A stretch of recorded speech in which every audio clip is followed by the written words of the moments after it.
1 Corinthians 16, 1 through 9. Now concerning the collection for the saints, as I directed the churches of Galatia, so you also are to do. On the first day of every week, each of you is to put something aside and store it up as he may prosper, so that there will be no collecting when I come. And when I arrive, I will send those whom you accredit by letter to carry your gift to Jerusalem. If it seems advisable that I should go also, they will accompany me. I will visit you after passing through Macedonia, for I intend to pass through Macedonia, and perhaps I will stay with you or even spend the winter, so that you may help me on my journey wherever I go. For I do not want to see you now just in passing. I hope to spend some time with you if the Lord permits. But I will stay in Ephesus until Pentecost, for a wide door for effective work has opened to me, and there are many adversaries. You give it away, and you try to get more of it every day. You've argued about it, but you don't talk to hardly anyone about it. What is it? Money. It's money. The love of which, we're told, is the root of all kinds of evils. And one approach to setting up some safeguards around that love of money and all the kinds of evils that flow from it would be to take the approach of one pastor from the 1800s, George Mueller. You may have heard his name before. He's known mostly for his work in caring for orphans in Bristol, England in the 1800s. By one account, George Mueller, through his ministry of setting up orphan homes, would account that he, over the course of his ministry, saw to the care and provision for over 10,000 orphans. Tremendous work of the Lord that he devoted himself to. But perhaps the thing that has uniquely been remembered about George Mueller and his ministry to orphans is the way that he conducted himself and led his ministry to go about supplying for the needs of this ministry. Chiefly that it was George Mueller's policy and practice to never make a direct appeal for donations to the ministry, except to the Lord. Throughout the course of his life in ministry, he resolved by simple faith and trust and confidence in God to provide that he and the ministry partners laboring alongside of him, they would not make their appeal to other people asking for them to contribute to the needs of the ministry, but instead would resolve just to pray and trust that God would provide what they need. And remarkably, you can go and read the testimonies. That's what happened. God provided for these orphan homes that were established. All that they needed, it was cared for. Is that the only approach to money? No. Is it the best approach? Not necessarily. We see in our passage this morning, the Apostle Paul, he took a different approach as he's winding down his letter to the Corinthian church. He's written a lot over the course of this letter to address church problems with gospel solutions. That's been his effort all along in the 15 chapters we've covered thus far, addressing these significant, hard, difficult, and challenging church problems, bringing the gospel to bear on them time and time again.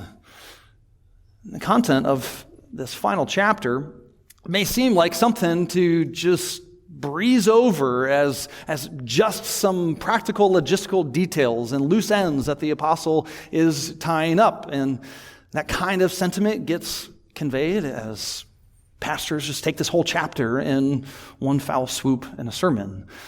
I don't think that's exactly what is going on here. I don't think Paul is just trying to tie up these loose ends. One helpful Bible study tool that's informed my study here of this chapter is to simply ask the question, why? Why? So often we focus on what or how, like what is it that the text of Scripture is saying? How is this being conveyed? But ask why. Why does the author include this?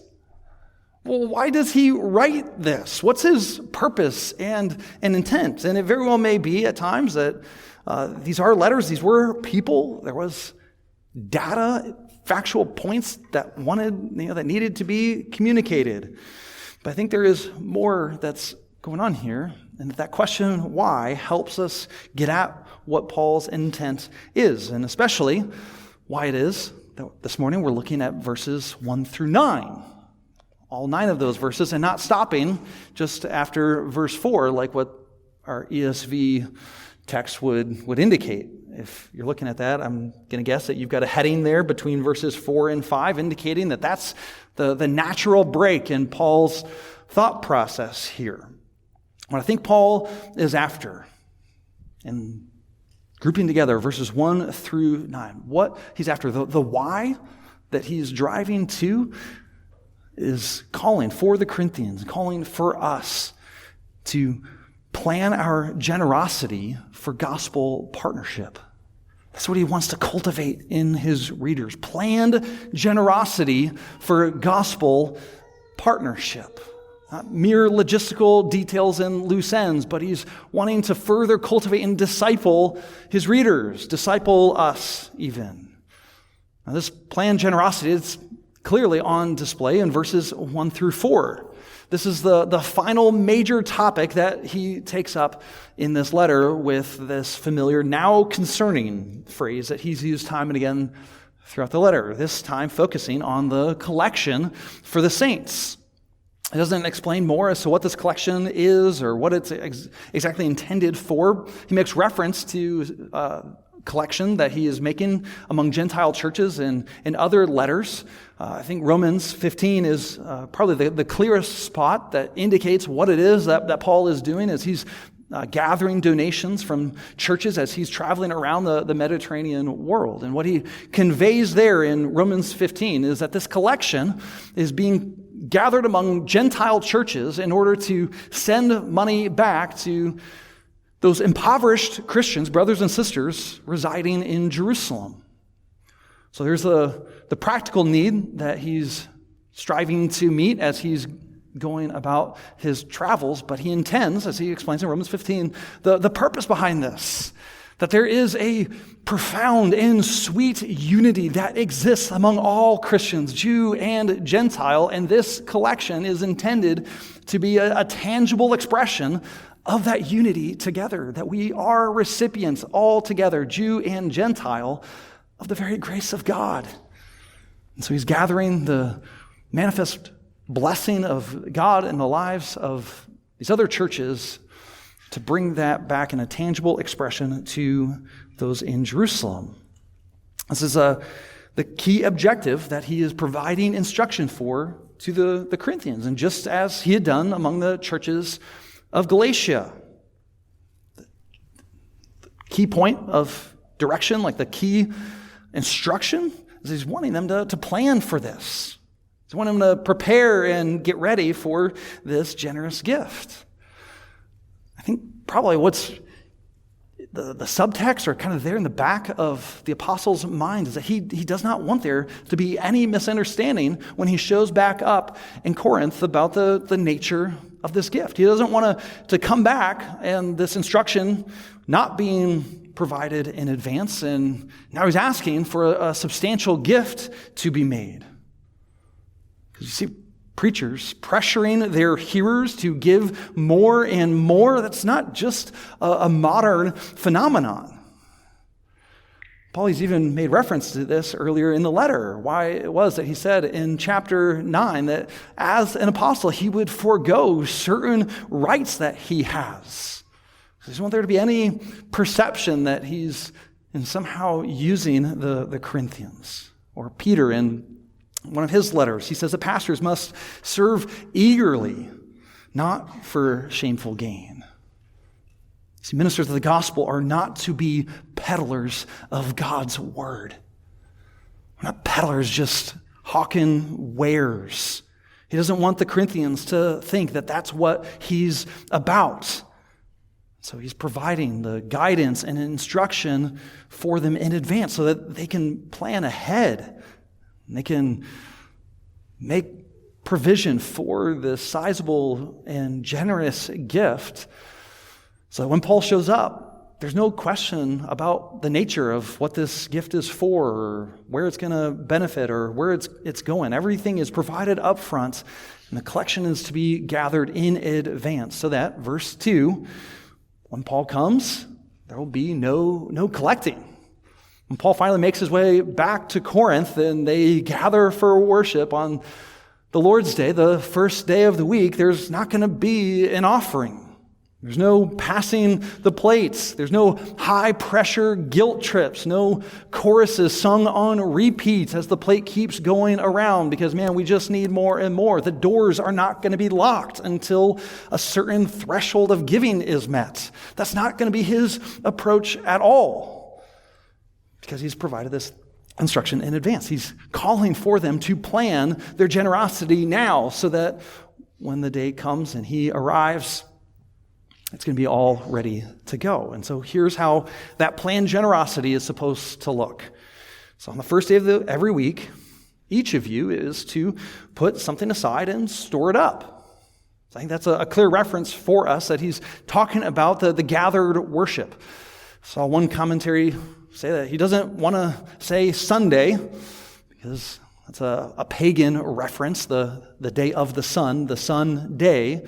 And so he uses this longer phrase, the first day of every week, the day that Christ rose from the dead, that Christians have since that first Easter morning gathered for public worship.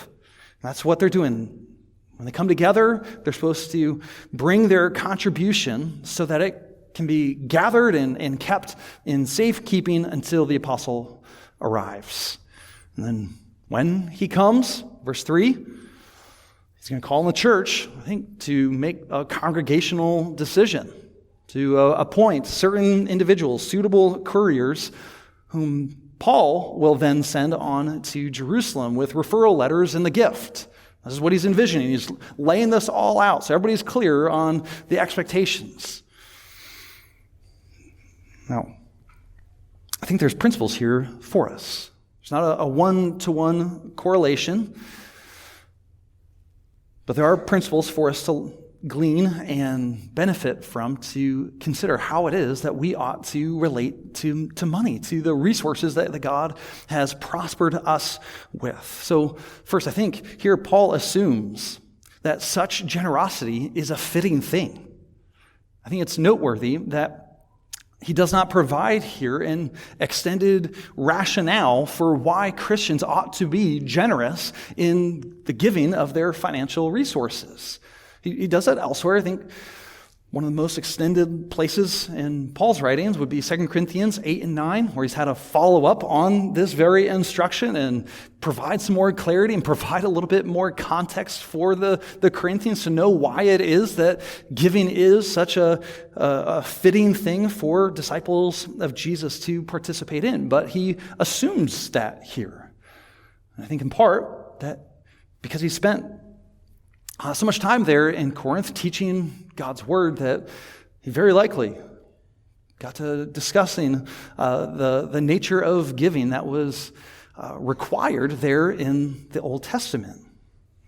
He doesn't have to argue that again here in this letter. He's assuming that they're making the connection between the Old Testament instruction about the nature of giving that is intended for the support of the work of the temple and the relief of the poor.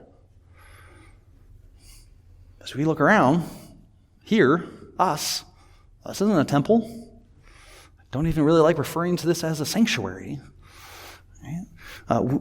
We don't collect money for impoverished Christians in Jerusalem. We don't even take an offering as part of our formal public worship service here. So that may lead you to ask, are we being faithful here to this passage, to what Paul is instructing, not just the Corinthians, but as he has mentioned, what he's told the Galatians as well? Are we being faithful to do this? I think absolutely yes. I think we are. The function that Paul has in mind here of taking the offering, of gathering this collection on Sunday, was because that's when they would get together. That's when that would make the most sense for them to compile their gifts, making plans to contribute to the work of the ministry and the relief of the poor and the advance of the gospel, doing that at other times of the week. That's just fine, by all means. But to think back in a first century context, a more coin-based economy, the physical gathering played a pivotal role, right? There was no Venmo that you're sending back and forth, no online giving to make use of.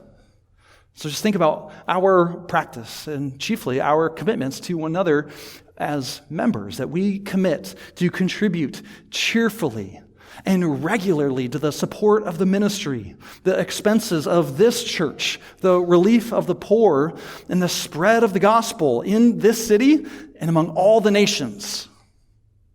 Members, that should sound familiar because we read that often, at least quarterly, if not more. Right? That's part of our commitments to one another. We're saying, yes, this is a vital aspect of being a disciple of Jesus, that we're going to commit to one another. This is an aspect where we need to hold one another accountable, just like in every other sphere and aspect of life. This is part and parcel of following Christ as a disciple, to love God with all our wealth, as one of our members has helpfully written. So, consider the adage, you perhaps have heard it before. Look at your spending, and you'll find there what it is that you value. Look at what you spend your money on, and you'll see very plainly what it is that you value.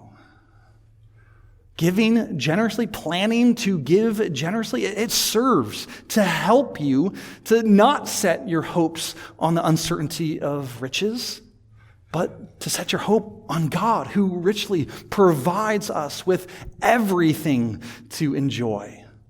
It's a beautiful statement of God's blessing. He provides everything for us to enjoy, but don't set your hopes on riches. So making plans to be generous is what Paul is after. Be intentional, mindful, set aside time to budget and account for this. I don't think it is more spiritual or more beneficial to pass a plate than to set a recurring online contribution like many of us do in our giving to this church.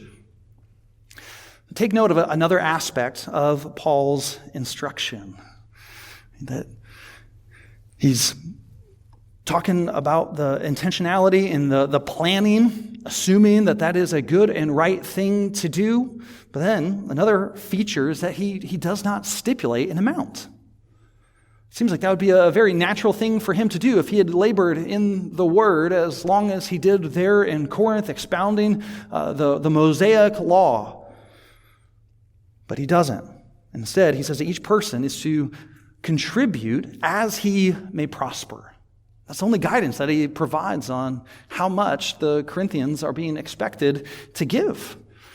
As you think about this is really quite a striking shift from the Old Testament law, where it instructs a tithe, 10% of the first fruits of your harvest, of your crops, or of your herds, right? That first 10% is intended to be consecrated and devoted to the Lord, given to the tabernacle, given to the temple for the work of the priests, the Levites. 10% is what was mandated, so that Israel was pressed to trust God for the other 90% that would come. That was the stipulation. Black and white, clear as day, here's the expectation. We can find that in 2 Chronicles, this tithe is referenced as a tax. This is not under negotiation. There's no room for differing consciences. Right? Here's the set flat rate tax, 10%. This is what you owe to the Lord. But the New Testament doesn't do that. It never imposes a flat tax rate on disciples of Christ. There's no tax at all, no compulsion. Rather, like much of the Old Testament law, it gets intensified by getting internalized. It gets intensified by getting internalized, right? We see this in the Sermon on the Mount, where Jesus takes particular laws, like you've heard that it is written, do not murder, but I say to you, do not even get angry. Right? It's internalized, and thus it's actually getting intensified.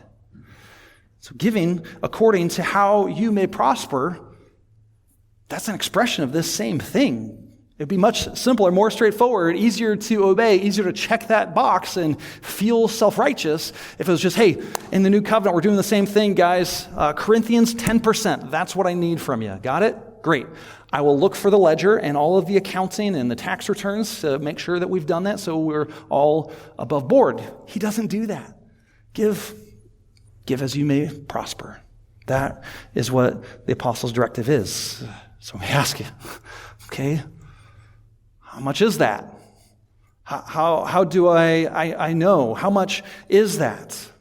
And this is something that you need to wrestle with before the Lord. It's very likely going to look different. Your sinful proclivities, your inclination towards the love of money, your inclination towards loving the things that money can provide, that a house, the nice car, that may incline you to realign your giving in such a proportion that is greater than someone else who doesn't have those idolatries of the heart. So you need to wrestle with this before the Lord. To wrestle with the question, how much would be generous to you? How much do you need to give to guard against the uncertainty of riches and so foster your hope in God? How much do you need to give so that you are banking on the promise that it is more blessed to give than it is to receive? So here's some practical helps, some practical things that I've been helped by hearing from other pastors over the years that I offer to you as well. The first one, though, is not a practical thing, actually. I remember hearing a pastor help give some guidance to this question. All right, how much should I give? And how does this relate to this tithe that I read of in the Old Testament? And pastor commented how consider that 10% was the standard in the Old Covenant, in the Old Testament, and reflect on the reality that we have received far better and greater grace now in the New Testament. So what would the correlating percentage be now under this covenant, this grace that we've received, if it's been so much more than what Israel received under the Old Covenant? So flowing from that, I think a practical thing is that 10% should not only be the target, but a baseline. A baseline that we're starting there. If under the Old Covenant, that was what was required, and I've received far more, man, I should aspire to give a greater percentage of my prosperity. We start there. However, I know the statistics that are out there. You can go and find these as well, both from the IRS, but then also from Christian ministries that study the data on this, that most Christians give around 2 or 3%. So it's a long way off from exceeding 10%. So don't hear me that I'm giving a new law here. I'm not. Perhaps your financial situation is such that giving $50 a month, that is the equivalent of the 2 copper coins that the widow brought into the temple, giving all that she had. Maybe that's how much the Lord has prospered you, and that's what you can give. If that's your situation, give it gladly. Give it gladly. Like, here, Lord, this is it. It's yours. Multiply it beyond anything I ever thought possible. But perhaps you need to do some tough evaluation and look at your spending. Maybe you actually need to downgrade your car so that that car payment isn't a factor in your budget. And you release resources now for gospel purposes. You may need to go through your finances with a fine-tooth comb and look for opportunity that you could set certain expenses aside. Say, I'm not going to pursue those things any longer so that I can receive the blessing of giving.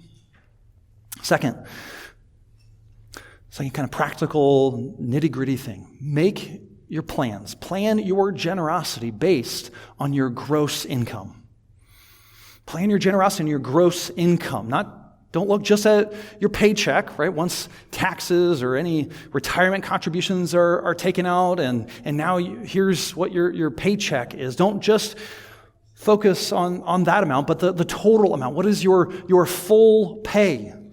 Because you benefit from those taxes. You might not agree with how they're spent, but you do benefit from them. If you drove on a road to get here, if you rode on a bike, on a sidewalk to get here, you've benefited from the use of those taxes. You are receiving something from that. And furthermore, God says in Romans 13 that you ought to pay your taxes. Pay to Caesar what is Caesar's. So pay your taxes and don't grumble about it. Right? This is God's will for you. So take into account, though, all of your prosperity. A helpful thing to do in this is to review your planned giving as you review your taxes, and you're able to kind of see there all at once all of your incomes. Or right, use this time of year that we've just got through, April 15th, right, a good time. All right, as I look back on 2024, did I give actually what I was planning on giving? And as I look ahead to 2025, am I giving according to what I think that the Lord will bless me with this year?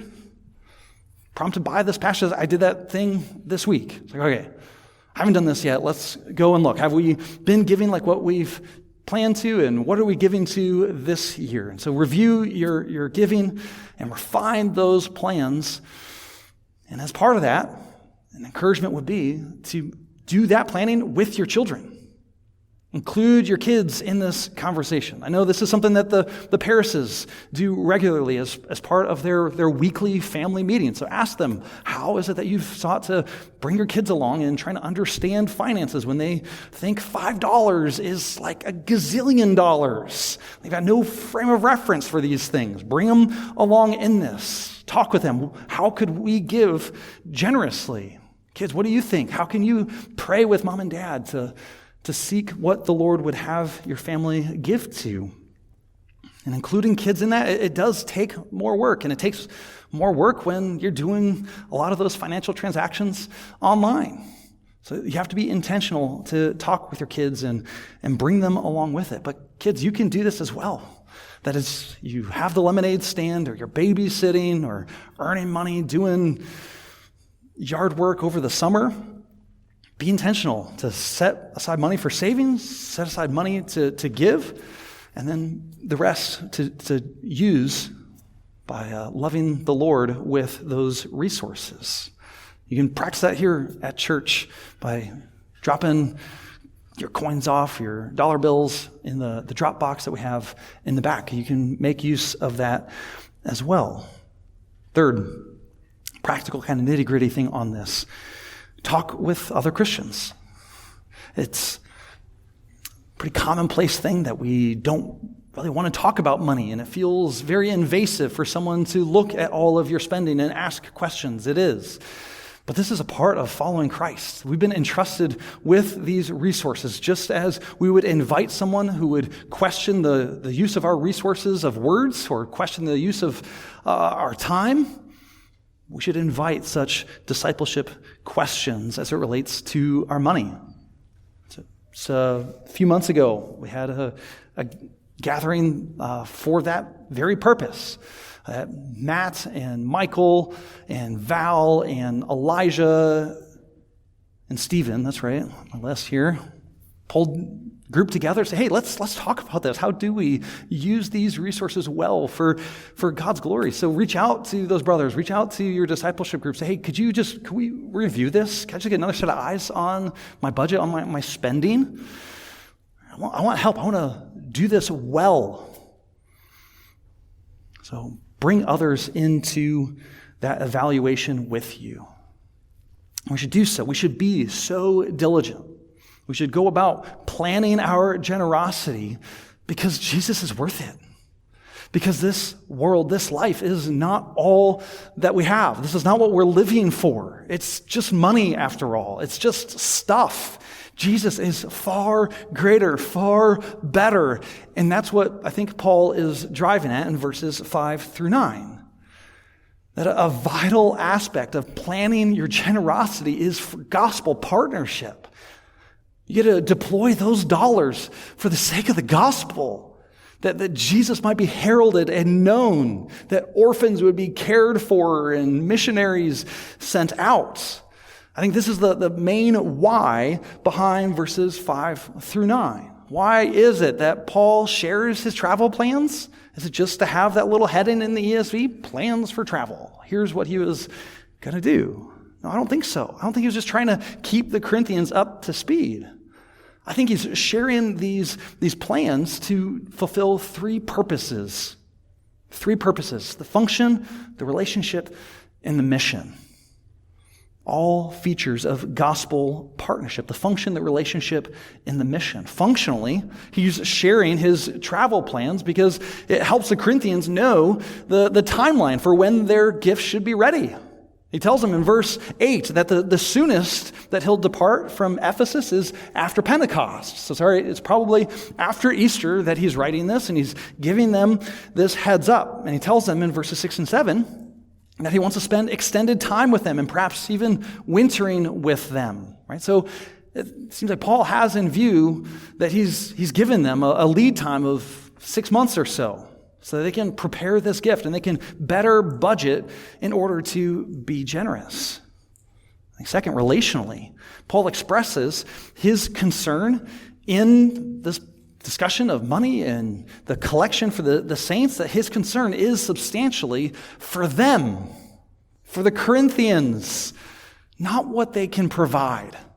That's not mainly what he's after. He doesn't want to just see them in passing, spending a few Sundays with them.